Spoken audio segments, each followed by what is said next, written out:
इसीलिए गांधी इसीलिए रचे गए हैं।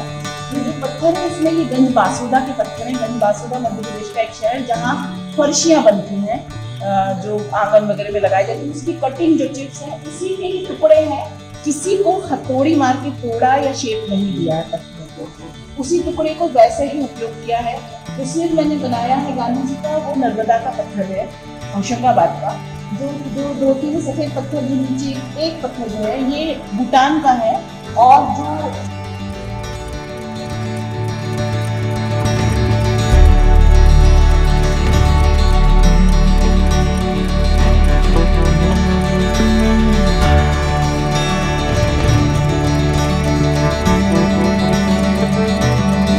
आज खास दिन है, जैसे आज बुजुर्ग, आज इंटरनेशनल वृद्ध दिवस है, तो मैंने आज भी पोस्ट सबसे सुबह उठ के वही डाली। मेरे स्टेटस में भी है। मैं बहुत पर्टिकुलर हूँ इन चीजों पे। तो ये मेरा एक काम था कि मैं अपने आर्ट को एक हर दिन के काम की तरह करूँ, तो वो मैं करती रही थी। लेकिन क्योंकि गांधी जी के लोगों ने इससे बहुत जुड़ाव महसूस किया और लोगों ने जब किसी प्रश्न किया कि आपने किस माध्यम से क्यों गांधी जी को बनाया, तो मैं सबको ये कहना चाहूंगी प्रस्तुत कला क्या है और ट्राइबल आर्ट क्या है। जैसे लोग मुझसे बोलते हैं कि जो आजकल सोशल मीडिया पे या इंटरनेशनल आर्टिस्ट का काम देखते हैं, कहते हैं ये तो ट्राइबल आर्ट है, आपने वहां से सीखा के आया ऐसे। ये ट्राइबल आर्ट नहीं है, ये प्रस्तुत कला है। प्रस्तुत में इसमें पत्थर के कणकण से लेके पत्थरों के चिप्स हैं, इसमें पत्थरों के टुकड़े ऐसे टुकड़े हैं जो छीलन कहते हैं उस प्रकार से, तो वो ट्राइबल नहीं हो सकते। हाँ, नो डाउट कि इसमें ट्राइबल का भी उपयोग किया है, क्योंकि वो नदी तालाब में हमें घिसे हुए चिकने गोल पत्थर ही मिलते हैं, वो है। फिर सुतली, धागा और 3 प्रकार की लकड़ियों का इसकी सहयोग साथी जो है वो 3 है। लकड़ियां 3 प्रकार की है, नीम, तुलसी और बांस की लकड़ियां उपयोग करी है। तो सुतली है, सूती धागे हैं, कागज है, कपास है, और इन्हीं के माध्यम से मैंने अपनी कथा और जो कहानियां जो भी मैं रचती हूँ प्रस्तुत कला से वो करती हूँ। क्योंकि जो मानवतावादी की बात मैं इसलिए कर रही हूँ क्योंकि मुझे लगता है कि आज के समय में जिन चीजों को हम भूले हैं उनको शायद हमें हर बार एक बार रिवाइज करना, जनरेशन को बताना जरूरी है कि जो चश्मा है वो दूरदर्शिता की निशानी है, जो टोपी है वो एकता की निशानी है, चरखा जो है वो स्वावलंबन की निशानी है, चप्पल जो है वो आत्मनिर्भरता की निशानी है, घड़ी जो है वो समय की पाबंदी है, और जो लाठी है वो एकजुटता बताती है, किसानी एकता की। अगर जीवन में ये विचार हम अपना रख के चलेंगे तो कोई भी गांधी बन सकता है, और ये इसीलिए गांधी इस रूप में रचे गए हैं। ये जो पत्थर है इसमें ये गंज बासुदा के पत्थर हैं। गंज बासुदा मध्य प्रदेश का एक शहर जहाँ फर्शियाँ बनती हैं, जो आंगन वगैरह में लगाई जाती है, उसकी कटिंग जो चिप्स है उसी के ही टुकड़े हैं। किसी को हथौड़ी मार के तोड़ा या शेप नहीं दिया है पत्थरों को, उसी टुकड़े को वैसे ही उपयोग किया है। जो सिर मैंने बनाया है गांधी जी का वो नर्मदा का पत्थर है, होशंगाबाद का। जो पीछे धोती में जो सफेद पत्थर है, जो धोती में सफेद पत्थर जो नीचे एक पत्थर जो है ये भूटान का है, और जो सामने पत्थर है वो बेंगलोर में हमारा आर्मी, जहाँ मेरे हस्बैंड एयरफोर्स ऑफिसर थे, हमारा आर्मी कैंप में जहाँ घर मिला था, उसका जो किचन का टॉप था वो मार्बल का था, उसका एक कोना टूट गया था, तो वो पत्थर मेरा रखा हुआ था, और लकीली वो इसमें ज्योति के रूप में काम आया है। तो ये गांधी जी ऐसे बने हैं, आपको बताना चाहूंगी। 2 अक्टूबर 1869 जहाँ उनका जन्मदिन था, ये पत्थर सारे नेचुरल है, किसी पत्थर को तोड़ा या नहीं किया, जैसे मिले हैं उन्हीं पत्थरों से उपयोग किया है। गांधी जी के 4 प्रचलित नाम थे, मोहनदास करमचंद गांधी, मोनिया गांधी, महात्मा गांधी और बापू। मोनिया उनकी माँ उन्हें प्यार से बुलाती थी। महात्मा गांधी पूरे देश में, जो टैगोर ने उनको नाम दिया था महात्मा, और बापू हम सबके बापू कहलाते हैं। गांधी जी का बाल विवाह हुआ था, और गांधी जी से कस्तूरबा गांधी जी बड़ी थी उम्र में। ये चित्र कहीं भी उपलब्ध नहीं है, लेकिन इस चित्र को मैंने अपनी पूरी कल्पना से बनाया है कि एक बालक, गुजराती बालक कैसा होगा, उसका ड्रेस क्या होगा, और शादी के समय क्या होता है। तो उस समय कोई ज्यादा तामझाम तो होती नहीं थी, कागज की झंडियां या फूलों का ही सजाया जाता था। तो मैंने गिट्टी और ईंट से ये फूल बना के एक तोरण का रूप दिया है कि ये शादी का है। बालक गांधी जब दीवान परिवार में वो बालक थे, और जब वो छात्र बने और उसके बाद वो बैरिस्टर बन गए। तो ये जो एटीट्यूड वाली बात थी, सूट बूट पहन के बैरिस्टर बनने तक, ये जीवन तो उनका बहुत सामान्य जीवन था, लेकिन जो जीवन दर्शन और जीवन परिवर्तन हुआ वो साउथ अफ्रीका में रेल यात्रा के दौरान हुआ। जब रेल यात्रा में सब रंग भेद के कारण, गोरे काले के कारण उनका सामान धकियाया गया, उनको धक्का दिया गया, तो ये उनके लिए जीवन दर्शन का एक सबसे महत्वपूर्ण दिन था, जब उन्होंने सोचा कि मुझे कैसे अपना जीवन जीना है। और फिर वो कस्तूरबा को लेके अफ्रीका गए। तब तक वो सूट बूट पहनते थे, लेकिन उनके खिलाफ लड़ाई बहुत दुर्लभ मतलब हो रही थी कि कैसे लड़ा जाए कानून में रह के कानून के खिलाफ। तो उन्होंने फिर सत्याग्रही होना चुना और अपने वेशभूषा को बदल दिया और फिर वो भारत लौटे। जब भारत लौटे तो बिहार में चंपारण में नील की उद्योग की जो क्रांति हुई, वो पहला आंदोलन था गांधी जी का, जो लगान वसूली की जा रही थी किसानों से जबरदस्ती।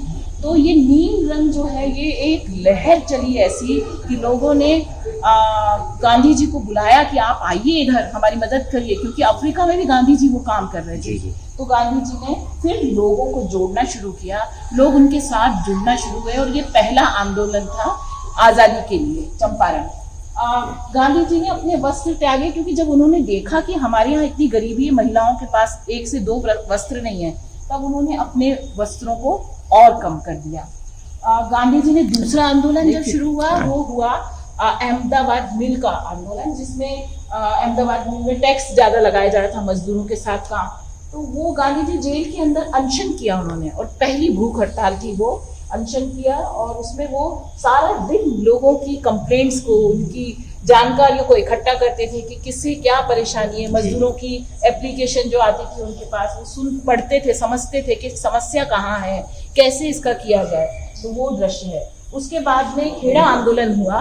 खेड़ा आंदोलन में गांधी जी ने वापस काठियावाड़ी ड्रेस पहनी, क्योंकि गुजरात का खेड़ा ये ट्रेडिशनल ड्रेस था और वो चाहते थे कि वो लोगों से, गुजराती लोगों से जुड़े। वो नहीं चाहते थे कि वो बैरिस्टर के रूप में या एक दीवान परिवार के बेटे के रूप में रहे, वो चाहते थे आम जनता से जुड़े। तो उन्होंने एक पगड़ी धारण करी और काठियावाड़ी ड्रेस उस आंदोलन में पहनी थी। उसके बाद में जेल में फिर वो जब एक बार फिर दोबारा वो जेल जाना हुआ, तो उन्होंने चरखा को फिर अपनाया और सारा दिन उन्होंने चरखे के माध्यम से सोचा कि मुझे नित्य क्या काम करना चाहिए, और ये चरखा उनका जीवन भर साथी बना रहा। और शांति निकेतन वो 3 बार गए और गुरुदेव और गांधी जी के बीच में बड़े वैचारिक मतभेद थे, लेकिन उनकी समानता भी ये थी कि गांधी जी को जो नाम महात्मा दिया वो गुरुदेव ने दिया, और गुरुदेव को जो गुरुदेव नाम मिला वो गांधी जी ने दिया। दोनों एक दूसरे के सम्मान बहुत करते थे। इनका सांस्कृतिक, साहित्यिक और कला के लिए क्षेत्र में जो काम है वो हम कभी नकार नहीं सकते टैगोर का। और जहाँ राजनीतिक और आज़ादी की बात है, ये दोनों पैरेलल काम कर रहे थे। गांधी जी राजनीतिक पक्ष से अच्छा काम कर रहे थे, तो ये दोनों घनिष्ठ मित्र भी थे, लेकिन विचार विरोध के साथ में। तो टैगोर के साथ में फिर ये जो विचार है, सत्य, अहिंसा, ब्रह्मचर्य, अस्तेय, ये विचार इंसान को इंसान की जगह महापुरुष बनाते हैं, और इन विचारों ने गांधी जी को सामान्य व्यक्ति से महान बनाया है। कोई भी व्यक्ति यदि इन विचारों को आत्मसात करता है तो वो भी गांधी या महात्मा बन सकता है। तो ये महात्मा जी जो ऊपर ही पथ पे जा रहे हैं, वो इन विचारों के कारण है। तो हम तुम कोई भी सामान्य इंसान यदि ये विचारों को अपने जीवन में लाएगा, तो वो भी इस प्रकार से ईश्वर तुल्य बनेगा, महात्मा बनेगा। असहयोग आंदोलन की शुरुआत की गई और विदेशी सामान का बहिष्कार किया गया। जिसके पास जो विदेशी सामान था सब कुछ जलाया गया। और तब उसके बाद दांडी मार्च आया। दांडी मार्च में सरोजिनी नायडू उनके साथ पीछे बराबरी से चल रही है।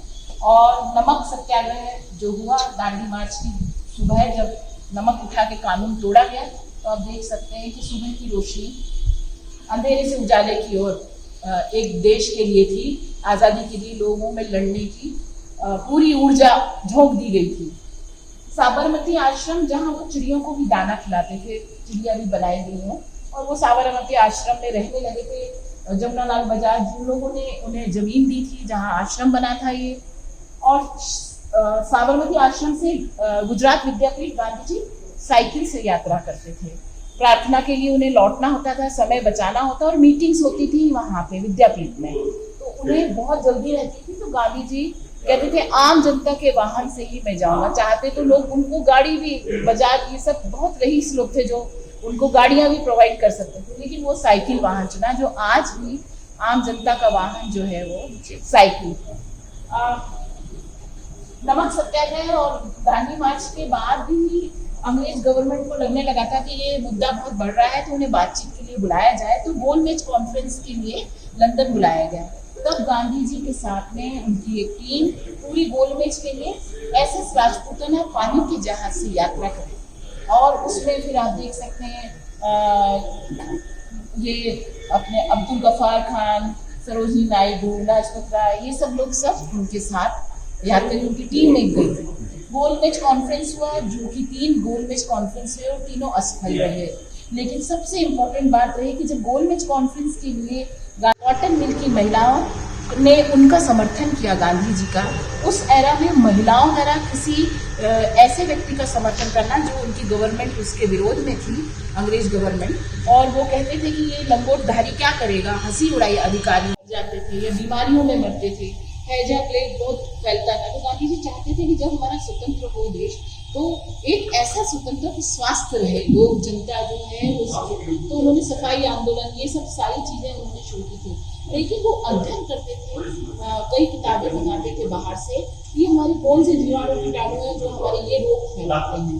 तो एक जो दृष्टिकोण जो उन्होंने अपने आज़ादी के समय के पहले लिया था, वो गांधी जी का एक बीज रोपा गया था कि हमारे देश को स्वस्थ रहना है, केंद्र हमारे यहाँ स्वास्थ्य केंद्र, हॉस्पिटल और इस प्रकार से सफाई ये सब होनी चाहिए।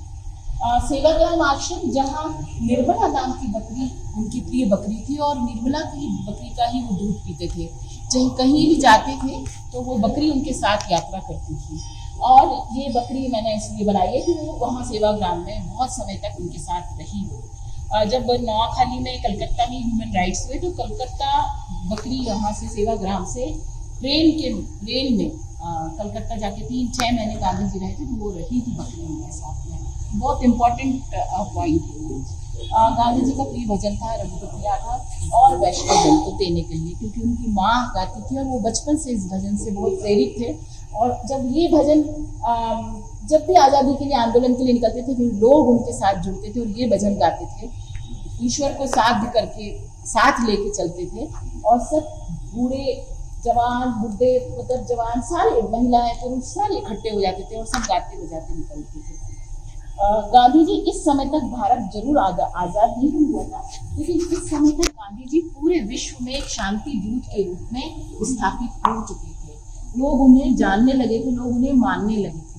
और इसी बीच कलकत्ता में ह्यूमन राइट्स हुए, जहाँ हिंदू मुस्लिम दंगों में बहुत मारामारी हुई। तब गांधी जी 6 महीने जाके कलकत्ता में रहे और लोगों को समझाया, प्रार्थना सभाएं करी, शांत किया लोगों को। इसी बीच में लॉर्ड माउंटबेटन और लेडी माउंटबेटन ने उन्हें बुला के पूछा था कि यदि हम आपको आपका देश सौंपेंगे तो आप कैसे करेंगे, आपके यहाँ तो इतना मारकाट और ये सब मचा हुआ है। तो गांधी जी ने जब उन्हें समझाया, तो ये जो दोनों का सुनने का आप झुकाव देख रहे हैं कि वो सम्मान के साथ उन्होंने गांधी जी की बात को माना और देश को सौंपा।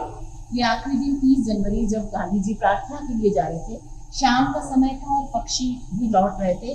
मनु और आभा के कंधे पे हाथ रखे वो प्रार्थना के लिए जा रहे थे, और तभी उन्हें रास्ते में गोली लगी, और वो ये जमीन जो है वो उनके खून से सींची है। 30 जनवरी 1948 ये शांति के फूल हमारे देश में खिले हैं। उनके मुंह से निकला था हे राम, आखिरी शब्द, और हम